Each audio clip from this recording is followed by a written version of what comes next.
Before the sinking of the RMS Titanic became one of the most studied events in history, it was simply a journey, one that passengers experienced in real time, with thoughts, observations, and emotions they chose to put into words. Please subscribe. Among the most powerful records of that journey are the letters written on board the RMS Titanic. These letters are more than historical documents.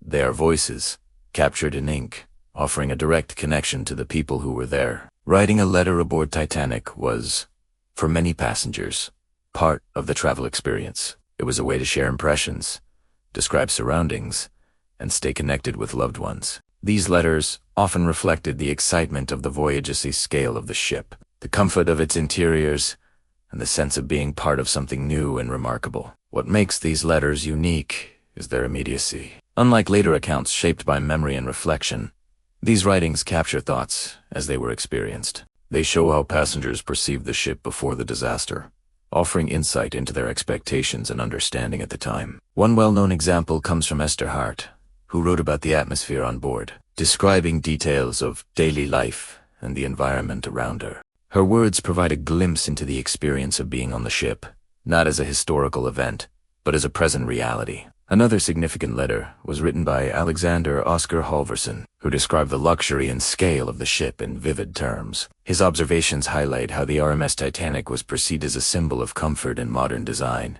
His letter, written shortly before the disaster, stands as a snapshot of that perspective. These letters often focused on details that might seem ordinary mill surroundings. Conversations, but together, they create a rich picture of life on board. They show how passengers experienced the journey, what they noticed, and what they chose to share with others. What adds to their significance is the knowledge of what followed. These letters were written without awareness of the events that would soon unfold. This creates a contrast between the tone of the writing and the historical context we now understand. The words remain calm, descriptive, and sometimes even lighthearted, reflecting a moment before everything changed. The journey of these letters did not end with their writing. Many were sent from ports before the disaster, while others were recovered later, becoming part of historical collections. Their survival allows us to hear voices that might otherwise have been lost, preserving a direct link to the past. From a historical perspective, these letters provide valuable information. They complement official records and survivor accounts, adding personal detail to the broader narrative. They help historians understand not just what happened, but how it was experienced by individuals.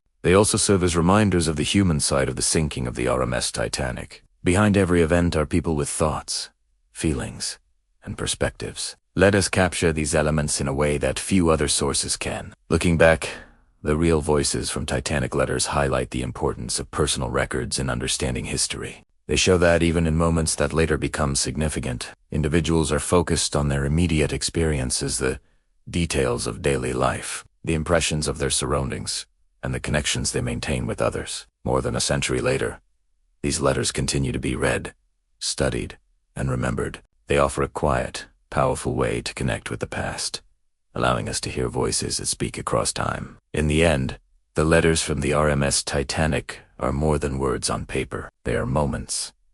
They are perspectives. They are voices. Voices that remind us that history is not just about events. It is about the people who lived them, and the words they left behind.